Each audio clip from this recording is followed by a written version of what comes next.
대성그룹의 강지철 전무가 최신형 벤츠 마이바흐에 앉아 재개발 부지 지도를 보고 있을 때 남루한 한 여자아이가 벤츠 차량 창문에 자신의 얼굴을 비춰보고 있었습니다. 비서가 아이를 쫓아내려 차 문을 열려고 하는 그 순간 강지철 전무는 그 아이 목에 걸려있는 그 시계가 10년 전 이혼한 아내의 회중시계라는 것을 단번에 알아보았습니다. 하지만 강지철 전무는 이혼 당시 자녀가 없었습니다. 얘야, 이 시계 어디서 난 거니? 우리 할아버지가 만든 거예요. 세상에 딱 하나밖에 없는 거예요. 지철의 손이 떨립니다. 10년 전 아내가 내밀었던 바로 그 시계. 시계 안쪽 정교하게 새겨진 JY. 여기 봐요. 이게 제 이름이에요. 지연.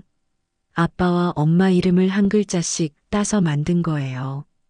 너, 혹시 아빠 이름이 뭔지 알고 있니? 강지철이요. 그 순간 지철의 눈에서 눈물이 쏟아집니다.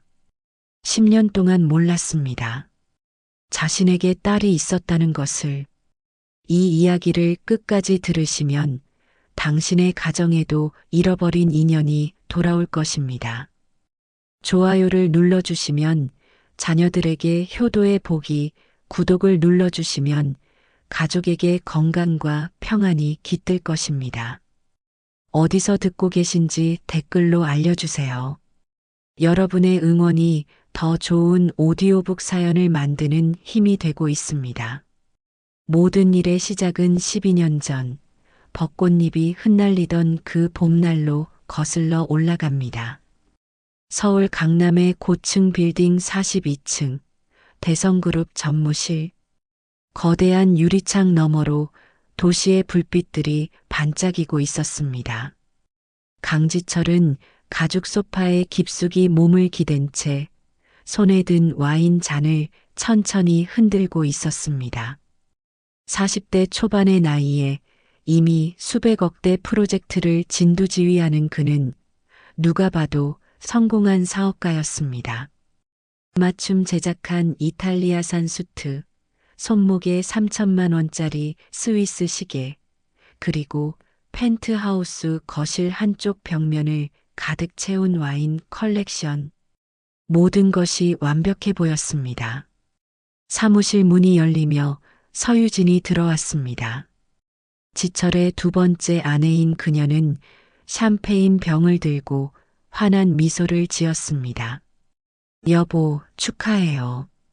시청에서 최종 승인 떨어졌대요. 이번 프로젝트로 또 대박 나는 거예요. 유진은 능숙한 손놀림으로 샴페인 잔을 채우며 지철에게 건넸습니다. 하지만 지철의 표정은 밝지 않았습니다. 그는 샴페인 잔을 받아들고도 한참 동안 그저 액체가 일으키는 작은 기포들만 바라보고 있었습니다. 뭐가 문제예요? 이렇게 좋은 날인데. 유진이 의아한 표정으로 물었지만 지철은 대답 대신 긴 한숨만 내쉬었습니다. 그날 밤 펜트하우스로 돌아온 지철은 침실에 홀로 앉아 있었습니다. 유진은 이미 잠든 지 오래였습니다. 그는 거대한 유리창 너머로 펼쳐진 서울의 야경을 바라보았습니다. 수십만 개의 불빛들이 반짝이고 있었지만 그 화려함이 그의 마음속 공허함을 채워주지는 못했습니다. 무언가가 잘못되었다는 느낌. 아무리 돈을 벌어도, 아무리 높은 자리에 올라가도 가슴 한쪽이 텅 비어 있는 듯한 이 기분은 무엇일까요? 마치 인생에서 가장 중요한 무언가를 잃어버린 것 같은 그런 느낌이었습니다. 지철은 와인 잔을 들어 한 모금 마셨습니다. 30만 원짜리 와인이었지만 맛이 느껴지지 않았습니다. 그는 눈을 감았습니다. 문득 아주 오래전 누군가의 웃음소리가 희미하게 떠올랐습니다. 따뜻하고 순수했던 그 웃음. 하지만 지철은 고개를 저으며 그 기억을 밀어냈습니다. 과거는 과거일 뿐이라고 스스로를 다독였습니다. 다음 날 아침 지철은 어머니 강 회장의 전화를 받았습니다. 70대 중반의 강 회장은 여전히 카리스마 넘치는 목소리로 명령했습니다. 지철아, 오늘 판자촌 철거 현장 직접 가봐. 내가 눈으로 확인해야 나중에 문제 없어. 어머니, 그건 현장 책임자가 알아서 할 일 아닙니까? 아니야. 이번 프로젝트는 규모가 커. 혹시라도 주민들이 반발하면 언론에 나갈 수도 있으니까 내가 직접 보고 와. 강 회장의 목소리에는 거부할 수 없는 권위가 묻어났습니다. 지철은 작은 한숨과 함께 대답했습니다. 알겠습니다. 전화를 끊은 지철은 창밖을 바라보았습니다. 오늘도 또 하루가 시작되고 있었습니다. 화려하지만 공허한 성공했지만 행복하지 않은 그런 하루가 말입니다. 12년 전 대학 캠퍼스의 봄날. 벚꽃잎이 하늘하늘 날리는 오후였습니다. 당시 20대 후반이었던 강지철은 경영학과 석사과정에 있었고 한현성은 미술교육과 4학년이었습니다. 캠퍼스 카페에서였습니다. 지철이 커피를 기다리며 서 있을 때 옆 테이블에 앉아있던 여학생의 왼쪽 팔목에 찬 시계가 눈에 들어왔습니다. 은빛으로 빛나는 앤틱한 디자인의 시계였는데 시중에서 볼 수 없는 독특한 문양이 새겨져 있었습니다. 실례지만 그 시계 정말 독특하네요. 어디서 구하셨어요? 지철이 자연스럽게 말을 걸자 연성은 고개를 들어 환한 미소를 지었습니다. 25살의 연성은 긴 생머리에 맑은 눈동자를 가진 소박하지만 아름다운 여성이었습니다. 우리 아빠가 직접 만드신 거예요. 세상에서 가장 정교한 시계를 만드시는 분이죠. 연성의 목소리에는 아버지에 대한 자랑스러움이 가득했습니다. 그녀는 시계를 벗어 지철에게 보여주었습니다. 가까이서 보니 더욱 놀라웠습니다. 문양 하나하나가 손으로 직접 새긴 듯 섬세했고 시계 바늘의 움직임도 기계식이 아닌 수공예의 느낌이었습니다. 아버지가 시계공이세요? 네, 종로의 작은 공방을 운영하세요. 평생 시계만 만드신 장인이시죠. 제가 태어났을 때도 제 이름을 새긴 시계를 만들어 주셨대요. 그렇게 두 사람의 대화가 시작되었습니다. 커피 한 잔이 두 잔이 되고 해가 지고 캠퍼스에 저녁 노을이 질 때까지 그들은 이야기를 나누었습니다. 지철은 연성의 순수함에 끌렸고 연성은 지철의 진지한 눈빛에 마음이 갔습니다. 그 후로 두 사람은 자주 만났습니다. 캠퍼스 뒤편 작은 공원, 한강 다리 위, 종로의 좁은 골목길. 지철은 연성을 만날 때마다 자신이 재벌가의 아들이라는 사실을 잊을 수 있었습니다. 연성 앞에서 그는 그저 한 명의 평범한 남자였고 그것이 너무나 편안했습니다. 1년 후 두 사람은 결혼을 결심했습니다. 하지만 문제가 있었습니다. 강 회장이었습니다. 지철이 처음 연성을 어머니께 소개했을 때 강 회장의 얼굴은 차갑게 굳어졌습니다. 대성그룹 회장실에서였습니다. 연성은 떨리는 손으로 준비해온 선물을 내밀었지만 강 회장은 거들떠보지도 않았습니다. 지철아, 나가 있거라. 이 아가씨랑 둘이 얘기 좀 하자. 지철이 망설이자 강 회장의 목소리가 한층 더 차갑게 변했습니다. 나가라니까. 지철이 방을 나가자 강 회장은 연성을 날카로운 눈빛으로 바라보았습니다. 한연성 씨라고 했죠? 아버지가 시계공이라던데 솔직히 우리 집안과는 격이 안 맞아요. 지철이는 대성그룹을 이어받을 아들이에요. 사업에 도움이 되는 결혼을 해야 한다고요. 연성의 눈가에 눈물이 맺혔지만 그녀는 고개를 들어 강 회장을 똑바로 바라보았습니다. 저는 지철 오빠를 진심으로 사랑합니다. 제가 비록 집안은 변변치 못하지만 오빠를 평생 아끼고 사랑할 자신은 있어요. 사랑? 강 회장이 비웃듯 말했습니다. 사랑으로 밥 먹고 살아요? 이 냉정한 세상에서 사랑 타령이나 하고 있으면 둘 다 망하는 거예요. 저는 당신 때문에 내 아들 인생 망가지는 꼴은 못 봐요. 강 회장은 사력을 다해 아들의 결혼을 반대하고 막아섰습니다. 하지만 그럼에도 불구하고 지철과 연성은 비밀리에 결혼식을 올렸습니다. 작은 예식장에서 친구 몇 명만 참석한 채 진행된 소박한 결혼식이었습니다. 신혼 첫날 밤 작은 원룸에서 지철은 연성의 손을 꼭 잡았습니다. 연성아, 엄마가 뭐라든 상관없어. 우리 둘이면 충분해. 내가 너를 꼭 지킬게. 고마워요, 지철 오빠. 저도 오빠를 행복하게 해드릴게요. 두 사람은 서로를 껴안았습니다. 그 순간만큼은 세상 그 무엇도 그들을 갈라놓을 수 없을 것 같았습니다.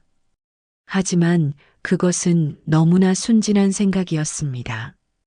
강 회장의 압박은 날이 갈수록 심해졌고 지철은 회사와 가정 사이에서 점점 더 지쳐갔습니다. 결혼 8년 차 지철과 연성은 매주 강남의 한부림 클리닉을 찾고 있습니다. 대기실에 앉아 차례를 기다리는 시간, 그것은 두 사람에게 가장 고통스러운 순간이었습니다. 주변의 다른 부부들도 같은 표정으로 앉아 있었습니다. 희망과 절망 사이를 오가는 지쳐버린 얼굴들이었습니다. 강지철, 한연성 부부님 들어오세요. 진료실에서의 대화는 항상 비슷했습니다. 검사 결과 특별한 이상은 없다는 것, 조금 더 기다려보라는 것, 스트레스를 줄여보라는 것. 하지만 8년이라는 시간 동안 아이는 오지 않았습니다. 어느 날 밤 집으로 돌아온 연성은 화장실 변기에 앉아 울고 있었습니다. 이번 달에도 또다시 생리가 시작된 것입니다. 지철은 화장실 문 앞에서 망설이다가 조용히 돌아섰습니다. 뭐라 위로해야 할지 몰랐습니다. 강 회장은 이 상황을 놓치지 않았습니다. 어느 날 회사에서 지철을 따로 불렀습니다. 지철아, 8년이나 됐는데 아직도 아이가 없잖아. 그게 무슨 의미인지 알겠니? 그 여자는 내 가문을 이을 후손도 낳지 못해. 이혼해. 어머니, 그건 연성이 잘못이 아니에요.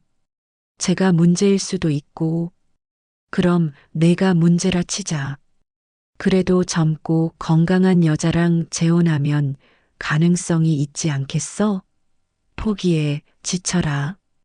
그 결혼은 처음부터 틀렸던 거야.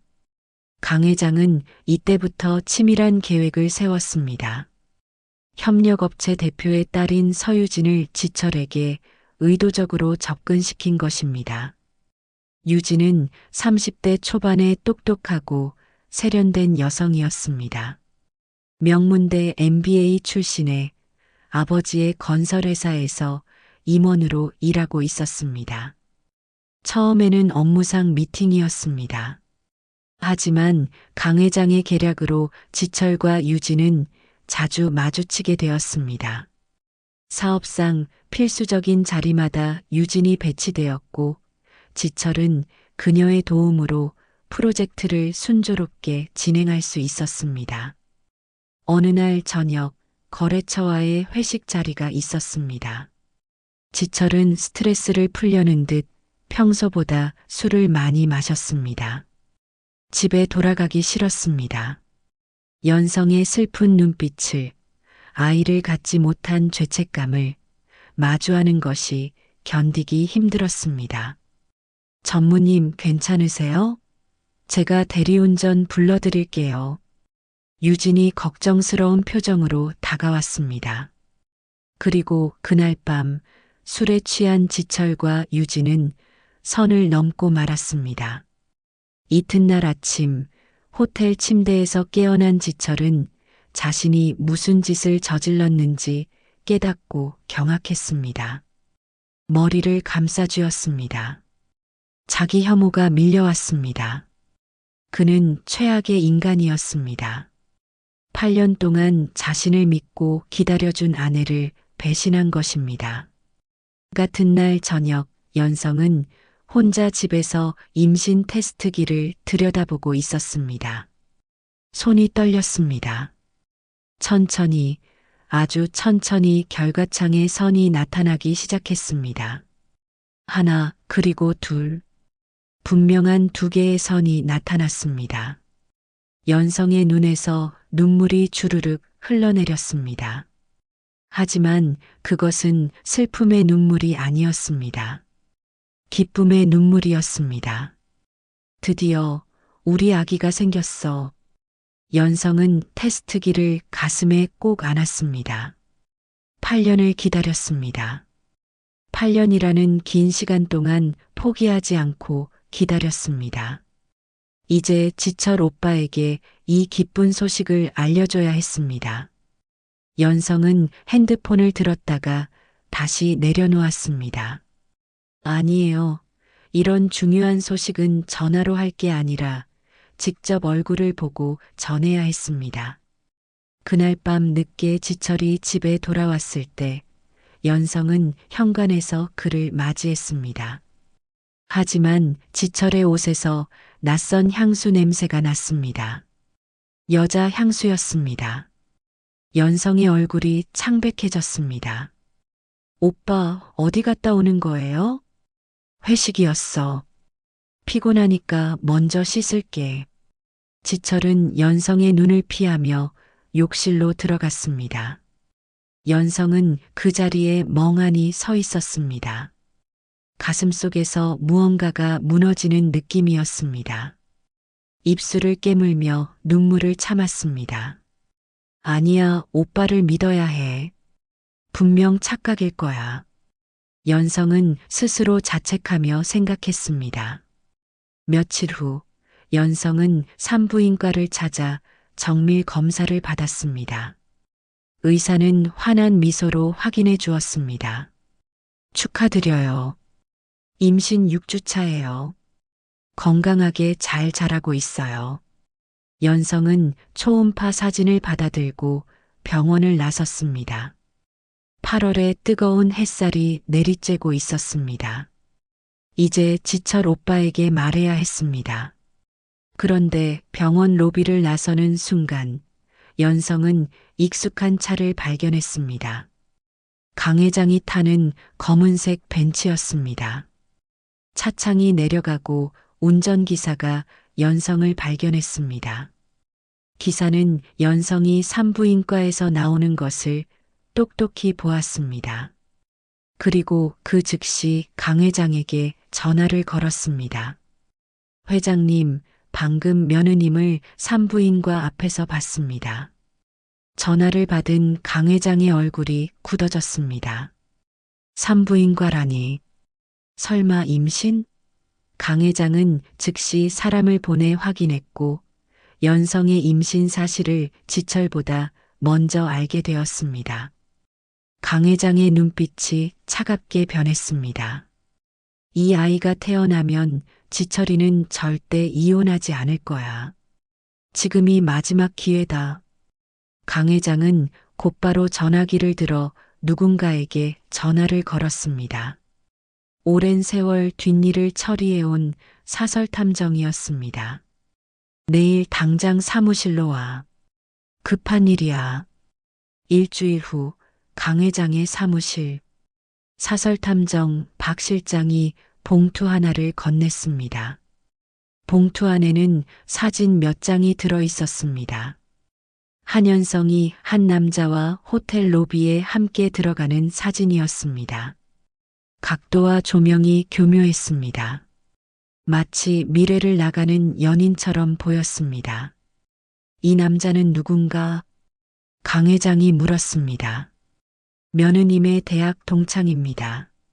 아버지가 암 투병 중이라 상담을 하러 만난 거라던데요.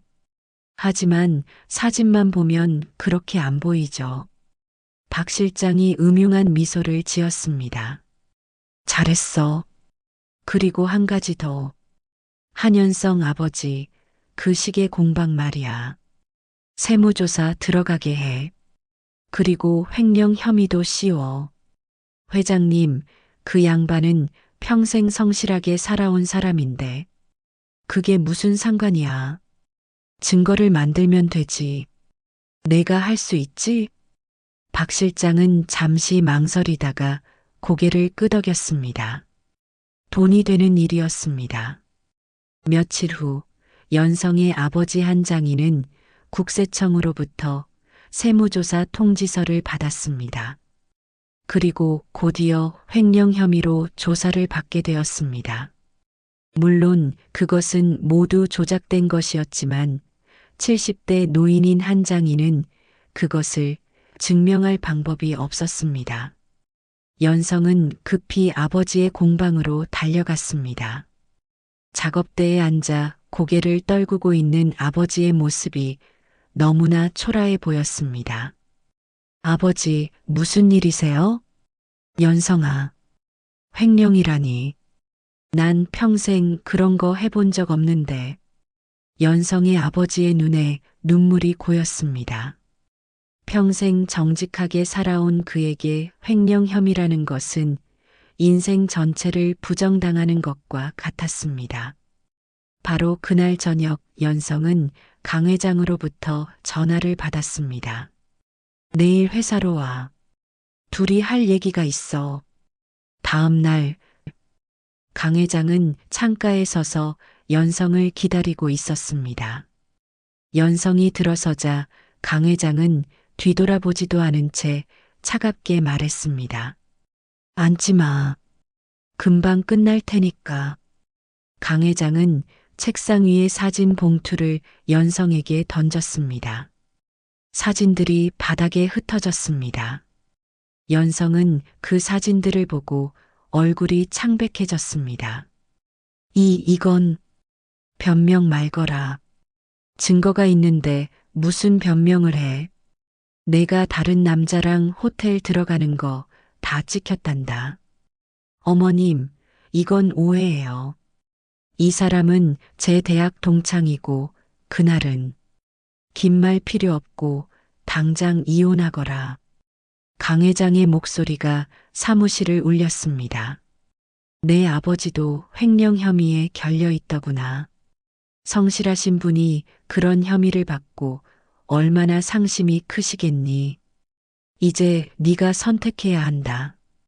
연성의 몸이 떨리기 시작했습니다.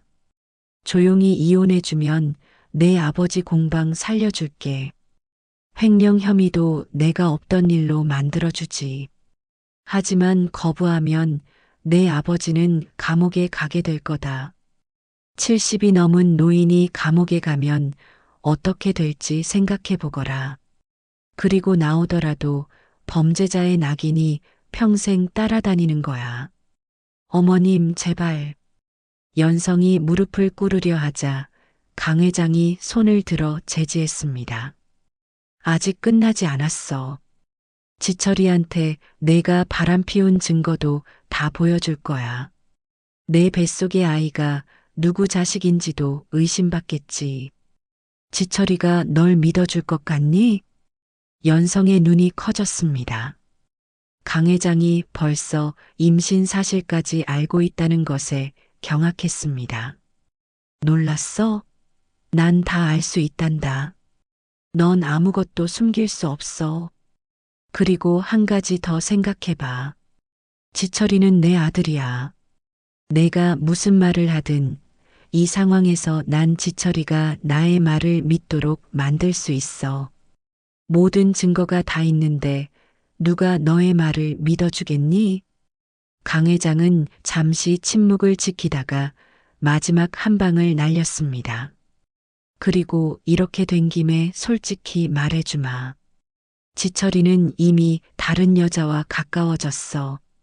내가 없어도 그 애는 잘 살 거다. 아니, 오히려 내가 없어져 주는 게 그의 인생의 걸림돌이 제거되는 거라고 봐야겠지. 연성은 그 자리에서 무너져 내렸습니다. 무릎이 꺾이고 바닥에 주저앉았습니다. 진정으로 지철이를 사랑한다면 그 애를 위해 떠나줘야지. 그게 내가 할 수 있는 마지막 사랑이야. 내 혼자 아이 키우면서 아버지 변호사 비용까지 댈 수 있겠어? 순순히 따르면 너희 부녀는 평범하게 살 수 있어. 거부하면 모두 파멸이야. 연성은 비틀거리며 회장실을 나왔습니다. 복도를 걷는 내내 다리에 힘이 풀려 벽에 기대어야 했습니다. 눈물이 주체할 수 없이 쏟아졌습니다. 뱃속의 아이를 손으로 감싸며 연성은 작게 중얼거렸습니다. 미안해. 우리 아기. 엄마가 미안해. 연성은 사랑하는 아버지를 지키기 위해 그리고 조작된 증거 앞에서 진실을 말해도 지철이 믿지 않을 것을 알기에 무엇보다 지철 오빠가 다른 여자와 이미 관계를 가졌다는 사실에 깊은 상처를 받아 침묵을 선택할 수밖에 없었습니다. 사흘 후 지철은 어머니로부터 사진 봉투를 건네받았습니다. 회사 임원 회의가 끝난 직후였습니다. 강 회장은 아무 말 없이 봉투만 던지고 갔습니다. 지철은 자신의 사무실로 돌아와 봉투를 열었습니다. 사진을 보는 순간 그의 손이 떨리기 시작했습니다. 연성이 다른 남자와 호텔에 들어가는 모습, 각도 때문인지 두 사람이 매우 친밀해 보였습니다. 지철의 머릿속이 하얘졌습니다. 세상이 한순간에 무너져 내리는 것 같았습니다. 이럴 수가. 연성이가. 지철은 책상을 내리쳤습니다. 배신감이 거대한 파도처럼 밀려왔습니다. 8년 동안 함께했던 시간들이, 그 모든 추억들이 한순간에 거짓이었던 것처럼 느껴졌습니다. 그는 자신도 서유진과 실수를 저질렀다는 사실은 까맣게 잊은 채 오직 연성의 배신만을 생각했습니다. 그날 저녁 지철은 연성에게 전화를 걸었습니다. 연성아, 오늘 저녁에 집에서 보자. 할 얘기가 있어. 나도 오빠한테 할 얘기가 있어. 연성의 목소리는 떨리고 있었습니다. 어떻게든 이 상황을 설명해서 강지철을 설득해 볼 생각을 하고 있었습니다. 저녁 7시, 신혼 때부터 살던 아파트 거실. 연성은 식탁에 지철이 좋아하는 음식들을 차려놓았습니다. 하지만 지철은 식탁을 거들떠보지도 않았습니다. 그는 소파에 앉아 차갑게 연성을 바라보았습니다. 연성은 떨리는 손으로 가방에서 작은 상자를 꺼냈습니다. 그 안에는 아버지가 만든 회중시계가 들어 있었습니다. 아름다운 은빛 무늬가 새겨진 세상에 단 하나뿐인 회중시계였습니다. 연성은 임신 사실을 알게 된 후 아버지에게 부탁해 특별히 만들어 달라고 했던 것입니다. 오빠, 사실은 내가.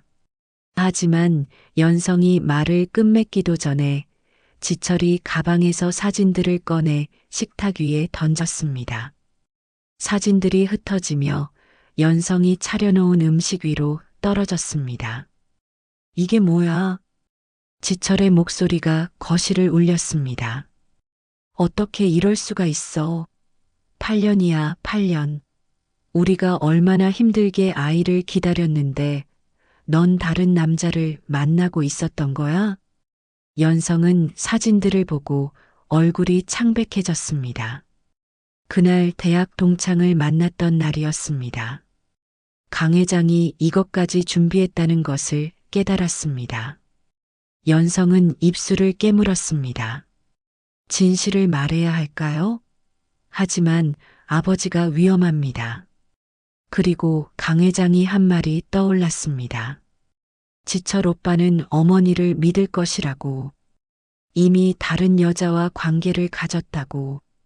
말 좀 해봐. 이게 뭐냐고. 지철이 다그쳤지만 연성은 아무 말도 할 수 없었습니다. 목구멍까지 말이 올라왔지만 아버지의 얼굴이 떠올랐습니다. 눈물만 주르륵 흘러내렸습니다. 지철은 연성의 침묵을 인정으로 받아들였습니다. 그는 천천히 자리에서 일어나 창문 쪽으로 걸어갔습니다. 등을 돌린 채 차분하지만 차가운 목소리로 말했습니다. 연성아, 우리 이혼하자. 더 이상 함께할 수 없을 것 같아. 그 말에 연성의 눈에서 눈물이 폭포처럼 쏟아졌습니다. 연성은 떨리는 손으로 회중시계를 지철에게 내밀었습니다. 마지막으로 이것이라도 전하고 싶었습니다. 이 안에 담긴 의미를, 뱃속의 아기를, 그들의 사랑을. 하지만 지철은 뒤돌아보지 않았습니다. 회중시계를 한참 바라보던 그는 고개를 저었습니다. 이제 우리에게 함께할 시간은 없는 것 같아. 지철은 회중시계를 받지 않고 현관문을 열었습니다. 문이 닫히는 소리와 함께 연성은 바닥에 주저앉아 소리 없이 울었습니다. 손에 쥔 회중시계가 째각째각 시간을 새기고 있었지만 연성에게 시간은 그 순간 멈춰버린 것 같았습니다. 이혼 절차는 강 회장의 로펌과 재력으로 일사천리로 진행되었습니다. 연성은 위자료도 재산 분할도 요구하지 않았습니다. 아니, 요구할 수도 없었습니다. 강 회장의 위협이 여전히 유효했기 때문입니다. 한 달 만에 이혼은 완료되었습니다. 연성은 작은 가방 하나만 들고 아파트를 떠났습니다. 그 가방 안에는 회중시계 하나만 소중히 담겨 있었습니다. 이혼 6개월 후 지철은 서유진과 재혼했습니다. 강남의 한 특급 호텔에서 성대한 결혼식이 열렸습니다. 재벌과 정치인, 각계 유명 인사들이 참석했습니다. 화려한 웨딩드레스를 입은 유진은 지철의 팔짱을 끼고 환하게 웃었습니다. 하지만 지철의 미소는 어딘가 공허해 보였습니다. 대성그룹과 유진의 아버지가 운영하는 해동건설은 전략적 제휴를 맺었습니다. 이들의 비즈니스 모델은 잔인했습니다. 강 회장이 정부 관계자들에게 뇌물을 주고 재개발 정보를 미리 입수하면 해동건설 산하용역팀이 현장에 투입되었습니다. 그들은 주민들을 협박해 헐값에 집을 매입하거나 거부하는 주민들은 강제로 쫓아냈습니다. 어느 날 이사회에서 한 임원이 조심스럽게 물었습니다. 전무님, 이번 판자촌 재개발 건인데요. 주민들 보상이 너무 적은 것 아닙니까? 법적 문제가 생길 수도. 신경 쓸 필요 없어요. 해동건설 쪽에서 알아서 처리할 겁니다. 지철은 차갑게 대답했습니다. 그는 회의감을 느꼈지만 이미 너무 깊이 들어와 버렸습니다. 회사를 키워야 한다는 강박과 첫 결혼 실패의 상처로 자신을 마비시켰습니다. 밤마다 술을 마시며 자신을 잊으려 했습니다. 같은 시각 서울 외곽의 한 판자촌. 낡은 단칸방에서 연성은 홀로 딸을 낳았습니다.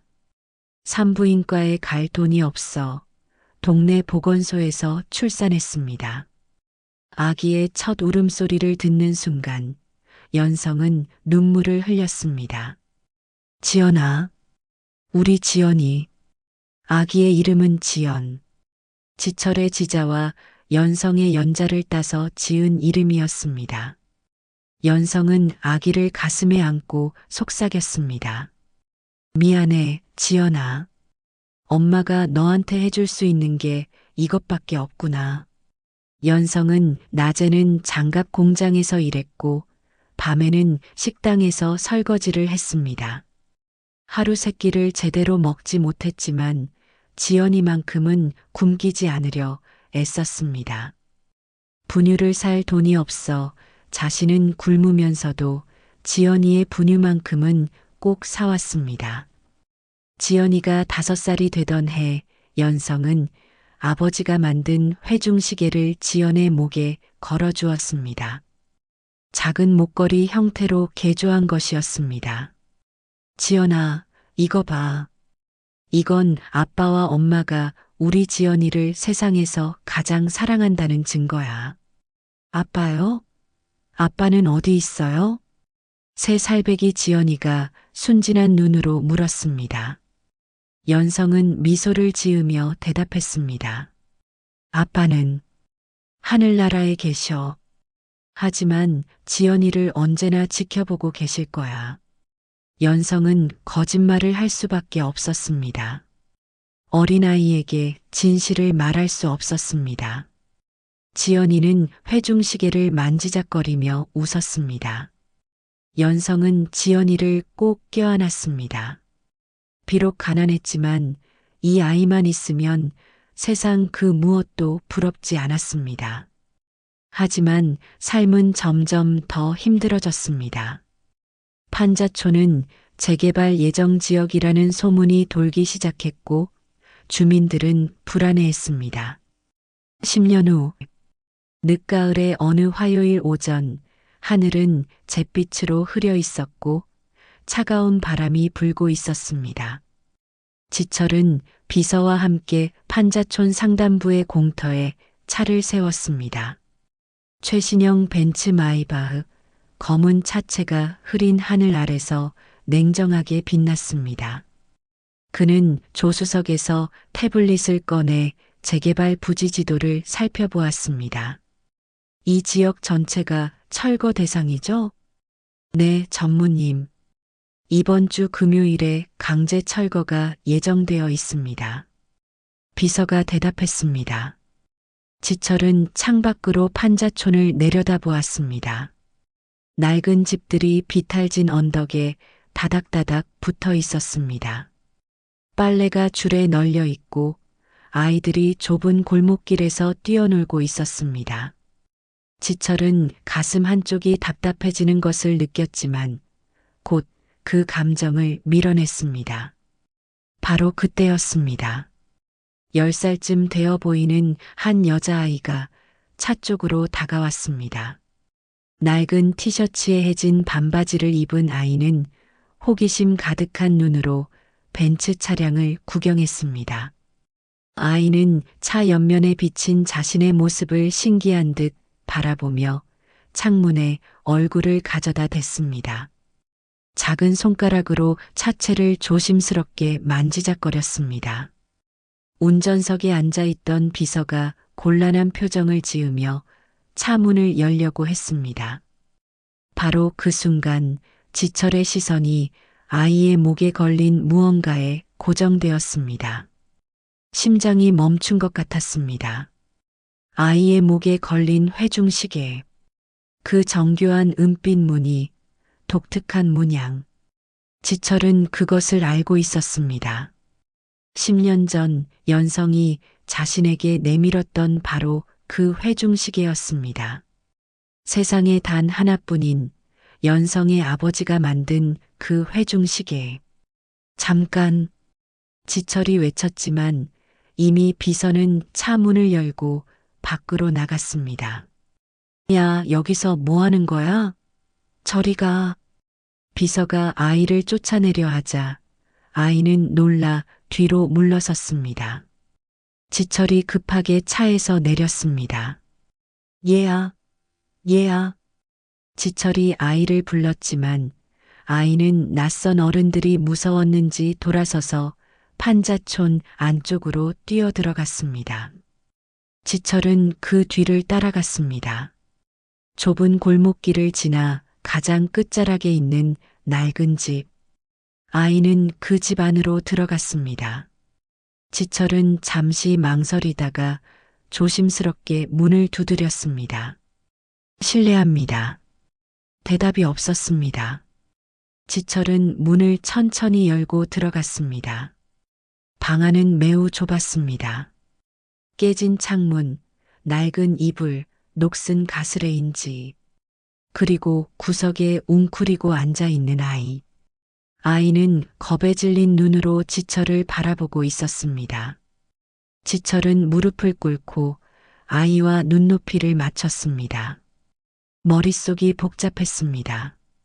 연성이가 임신했다는 말은 한 번도 들은 적이 없었습니다. 하지만 그 회중식에는 분명했습니다.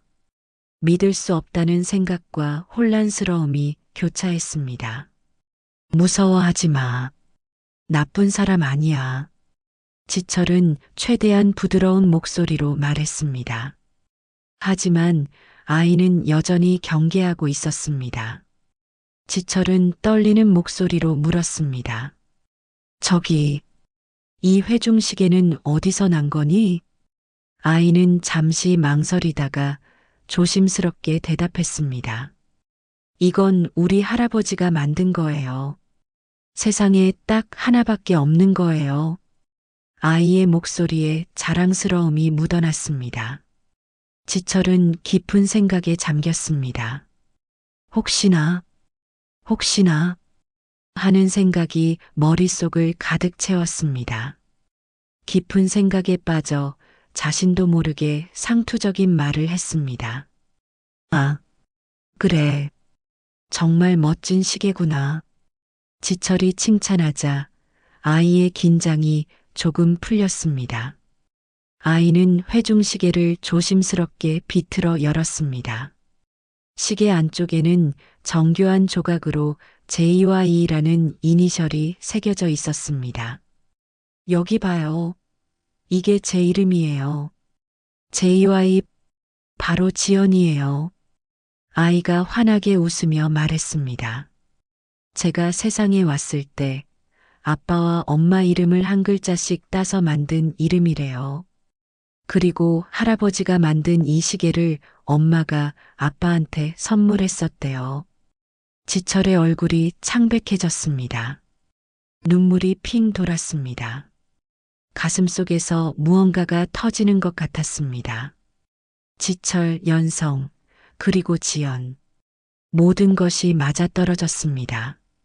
그는 떨리는 목소리로 물었습니다.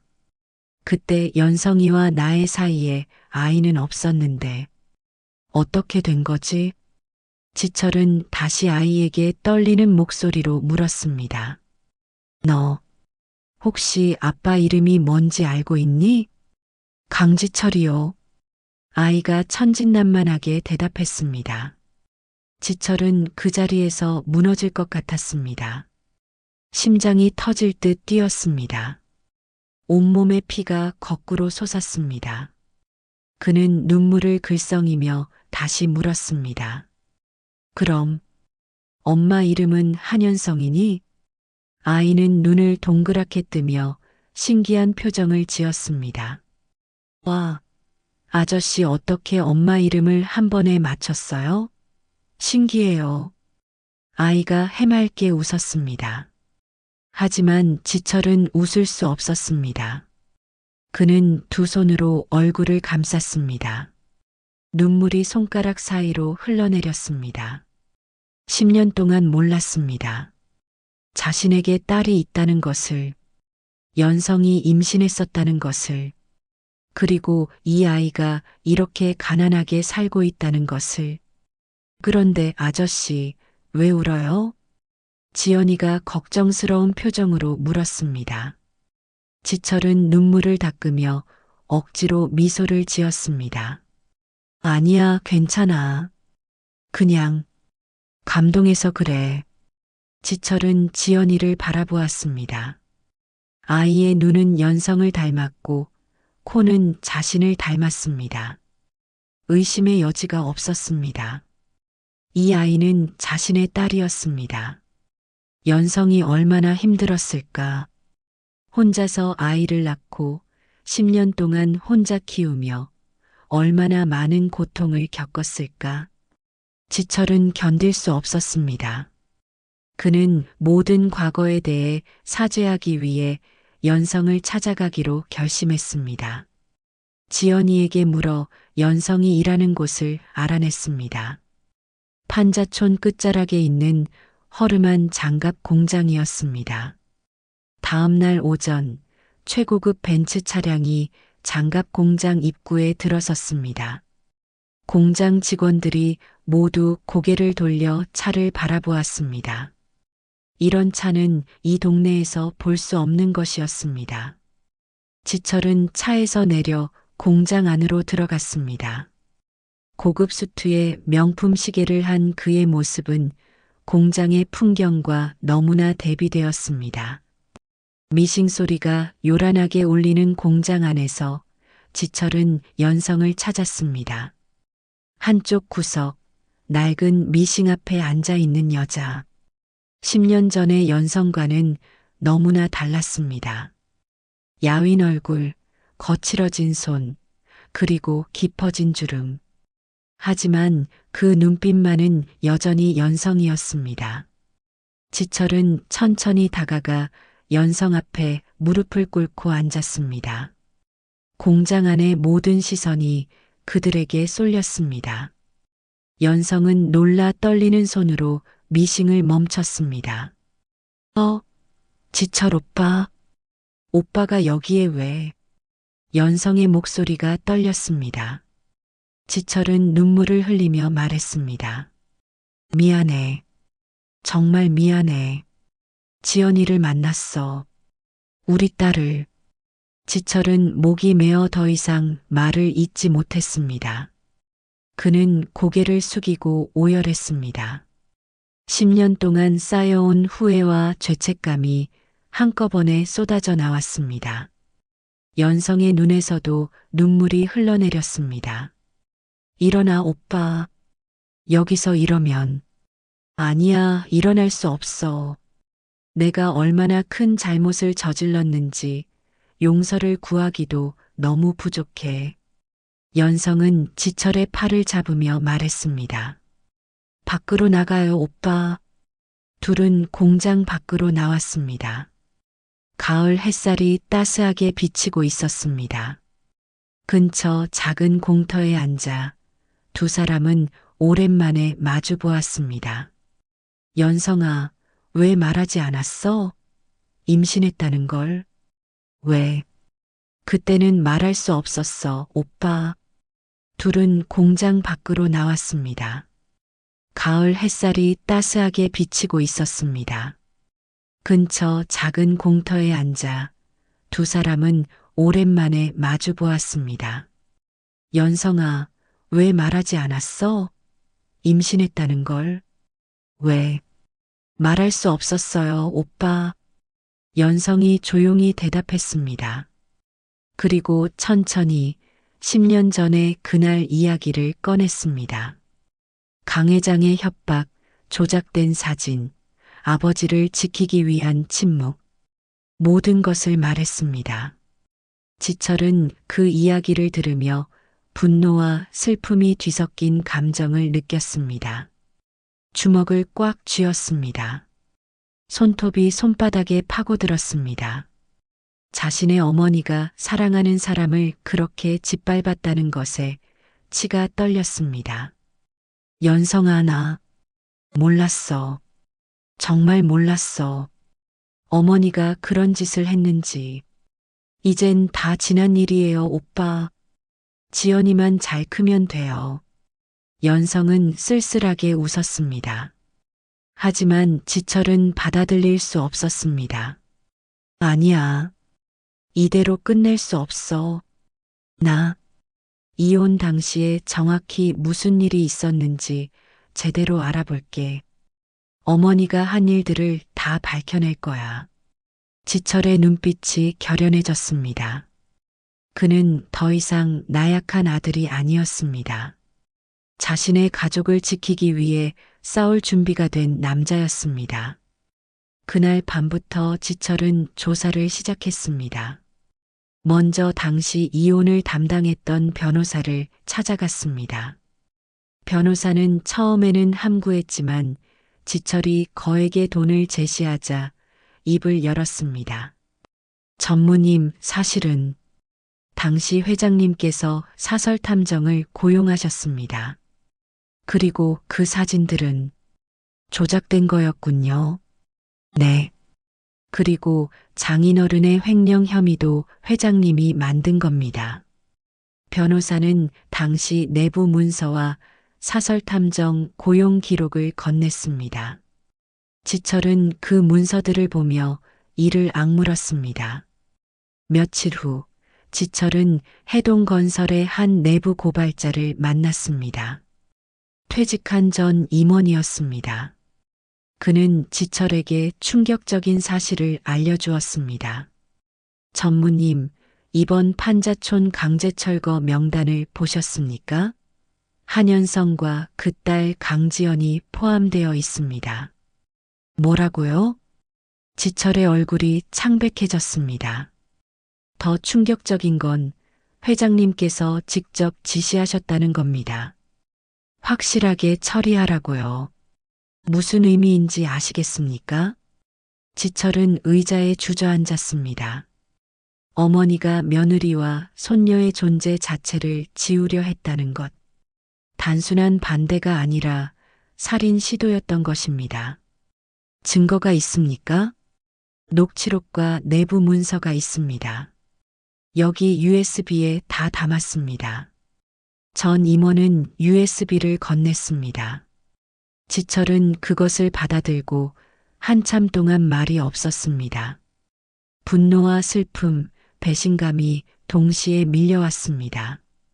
그날 밤 지철은 펜트하우스 서재에 혼자 앉아 있었습니다. 책상 위에는 수집한 증거들이 쌓여 있었습니다.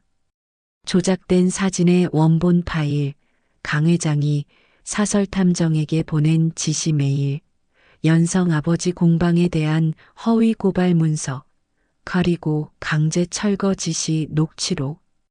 하나하나가 어머니의 범죄를 증명하는 명백한 증거였습니다. 지철은 이 모든 증거를 보며 결심했습니다. 더 이상 나약한 아들로 살지 않겠다고.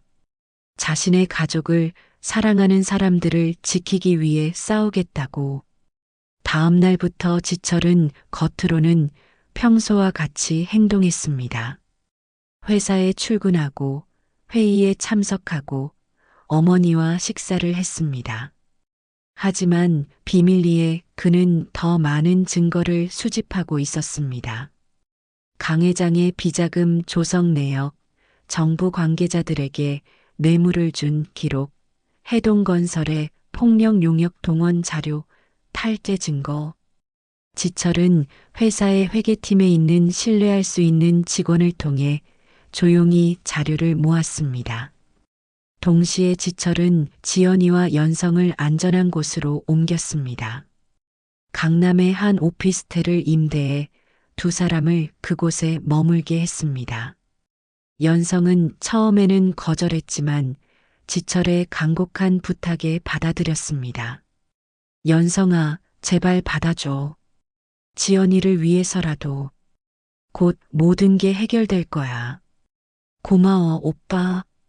하지만 너무 부담스러워. 부담 가질 필요 없어. 이건 내가 아빠로서, 남편으로서 당연히 해야 할 일이야. 지연이는 새로운 집에 신기해했습니다. 난생 처음 깨끗한 방, 따뜻한 물이 나오는 욕실, 푹신한 침대. 아이는 집안을 이리저리 뛰어다니며 환호했습니다. 엄마, 여기 정말 좋아요. 우리 여기서 계속 살 수 있어요? 연성은 쓸쓸하게 웃으며 지연이를 안았습니다.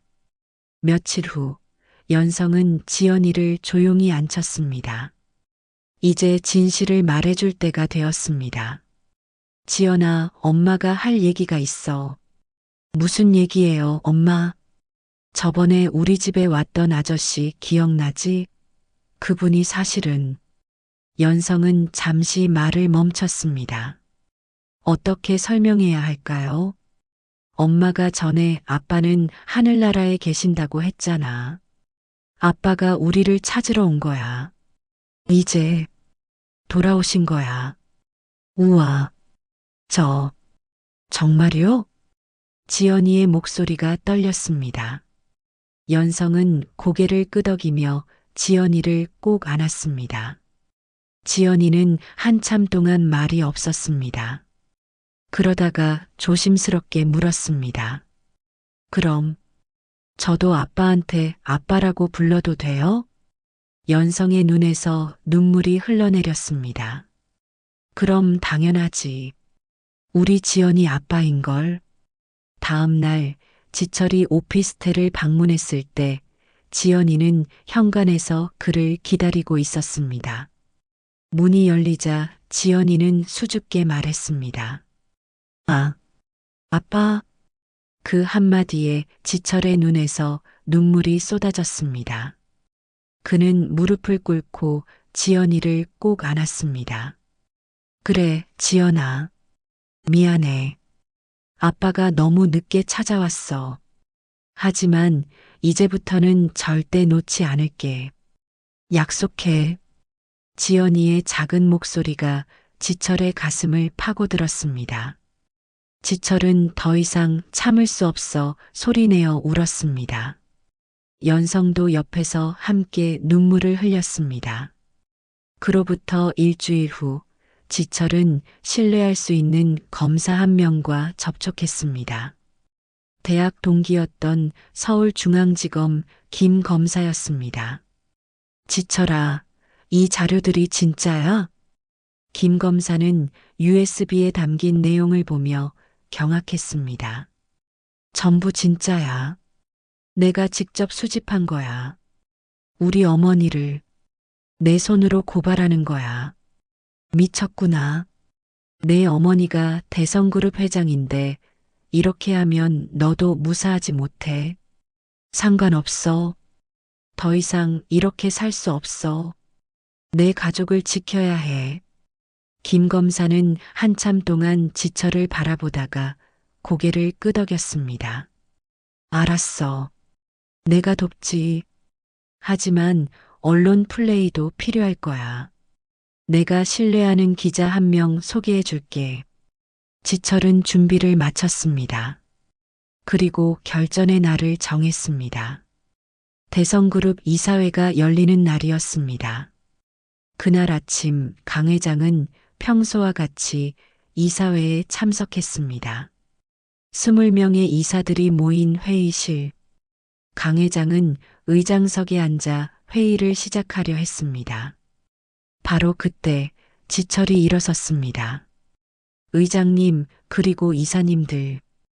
오늘 이 자리에서 중요한 발표를 하려고 합니다. 지철아, 지금 무슨... 어머니, 아니 회장님. 조용히 들어주십시오. 지철의 목소리는 차갑고 단호했습니다. 그는 노트북을 열고 스크린에 자료들을 띄웠습니다. 여기 있는 것들은 대성그룹과 해동건설이 지난 10년간 저질러온 범죄의 증거입니다. 불법 뇌물 수수, 강제 철거, 폭력 용역 동원, 탈세, 그리고 지철은 잠시 멈췄다가 강 회장을 똑바로 바라보며 말했습니다. 살인 교사 미수. 회의실이 술렁였습니다. 강 회장의 얼굴이 굳어졌습니다. 강지철, 당장 그만둬. 안 됩니다. 이 모든 증거는 이미 검찰과 언론에 전달되었습니다. 지금쯤 수사가 시작되었을 겁니다. 바로 그 순간 회의실 문이 열리며 검찰 수사관들이 들어왔습니다. 강미숙 회장님, 뇌물공여 및 특정경제범죄 가중처벌법 위반 혐의로 긴급 체포합니다. 강 회장은 믿을 수 없다는 표정으로 지철을 바라보았습니다. 지철아, 내 아들이 더 이상 회장님의 아들이기 전에 저는 지연이의 아빠입니다. 그리고 제가 사랑하는 사람들을 지켜야 할 사람입니다. 지철의 목소리는 흔들리지 않았습니다. 강 회장은 수갑을 차고 끌려나갔습니다. 같은 시각 해동건설의 회장도 체포되었습니다. 그날 오후 모든 언론이 특종 기사를 쏟아냈습니다. 대성그룹 회장, 10년간 불법 비리 드러나 재벌 2세, 친모 고발한 이유는 판자촌 강제 철거의 진실. 지철은 회사를 나와 오피스텔로 향했습니다. 연성과 지연이가 그를 기다리고 있었습니다. 문을 열자 지연이가 달려왔습니다. 아빠. 지철은 지연이를 안아 올렸습니다. 연성이 다가와 조심스럽게 물었습니다. 오빠 괜찮아? 응, 이제 다 끝났어. 이제 우리 새로 시작할 수 있어. 세 사람은 서로를 껴안았습니다. 멀리서 저녁 노을이 창문을 물들이고 있었습니다. 6개월이 흘렀습니다. 강 회장과 해동건설 회장은 1심에서 각각 징역 8년과 10년을 선고받았습니다. 대성그룹과 해동건설은 몰락의 길을 걸었습니다. 주가는 폭락했고 대형 프로젝트들은 중단되었습니다. 지철은 회사의 모든 지분을 정리했습니다. 그리고 그 돈으로 2가지 일을 했습니다. 첫째, 판자촌 주민들에게 정당한 보상금을 전달했습니다.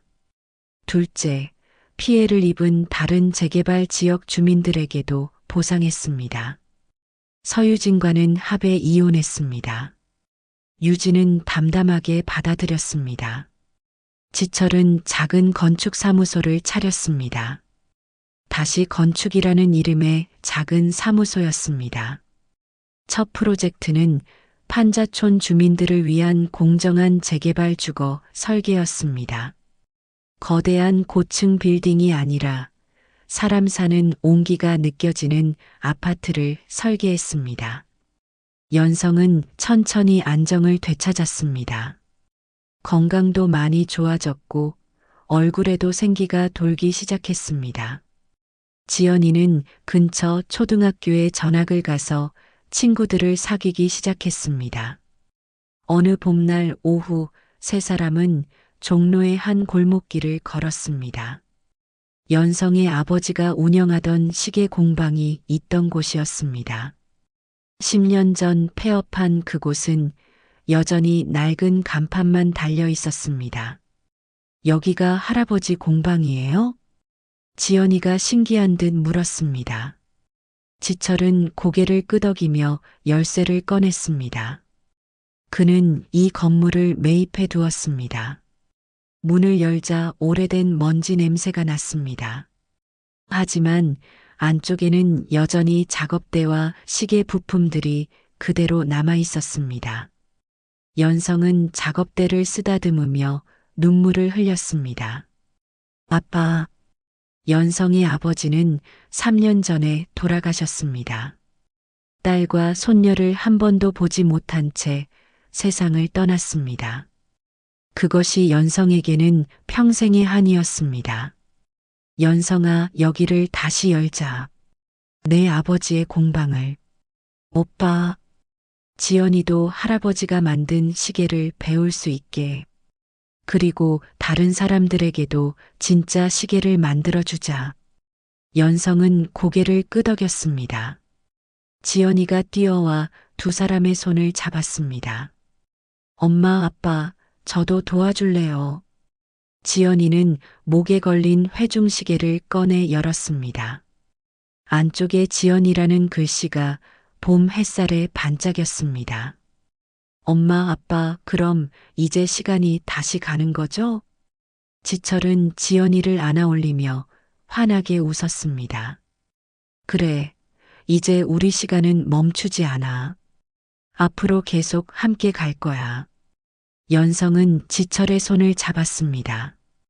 두 사람은 말없이 서로를 바라보았습니다. 용서는 아직 완전하지 않았습니다. 10년의 세월이 만든 상처가 하루아침에 아물 수는 없었습니다. 하지만 그들은 함께 걷기 시작했습니다. 천천히, 조심스럽게, 하지만 확실하게. 창밖으로 따뜻한 봄 햇살이 쏟아져 들어왔습니다. 작업대 위의 시계 부품들이 햇살을 받아 반짝였습니다.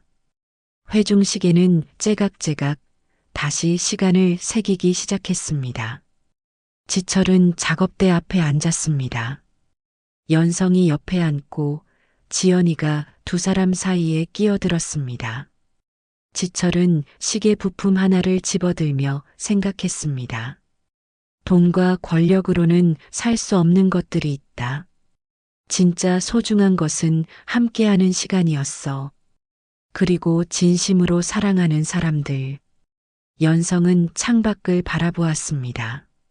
종로의 좁은 골목길, 오래된 건물들, 그리고 하늘을 가로지르는 전깃줄. 화려하지 않지만 사람 사는 냄새가 나는 풍경이었습니다. 세 사람은 서로를 껴안았습니다. 완벽한 해피엔딩은 아니었습니다. 앞으로도 많은 어려움이 있을 것이고 과거의 상처가 가끔 아플 것입니다. 하지만 그들은 이제 함께였습니다. 그리고 그것으로 충분했습니다. 공방 문 위에 걸린 오래된 간판이 봄바람에 살랑했습니다. 한식의 공방 마이너스 시간은 거짓말을 하지 않습니다. 정말 그랬습니다. 시간은 거짓말을 하지 않았습니다. 10년이라는 긴 시간이 흘렀지만 진실은 결국 드러났습니다. 그리고 멈춰있던 그들의 시간이 이제 다시 흐르기 시작했습니다. 회중시계는 째각째각 새로운 시간을 새기고 있었습니다. 지철과 연성과 지연이의 다시 시작된 시간을 말입니다. 이 이야기는 시간, 사랑, 그리고 용서에 관한 이야기입니다. 때로는 권력과 욕심이 사람들을 갈라놓지만 진실은 언젠가 드러나고 진정한 사랑은 시간을 이깁니다. 회중시계라는 작은 물건이 10년의 세월을 뛰어넘어 가족을 다시 이어주었듯이 우리 삶에서도 작은 것들이 큰 의미를 가질 수 있습니다. 지철은 성공과 부를 택했지만 행복을 잃었습니다. 하지만 용기를 내어 과거를 바로잡고 진정으로 소중한 것을 되찾았습니다. 연성은 고통의 시간을 견뎌냈고 결국 사랑하는 사람과 재회했습니다. 그리고 지연이는 마침내 아빠를 만났습니다. 이들의 이야기가 우리에게 말해줍니다. 늦었다고 생각할 때가 가장 빠른 때라고, 잘못을 바로잡기에 너무 늦은 때란 없다고, 그리고 진정한 사랑과 가족은 시간을 뛰어넘는다고 말입니다.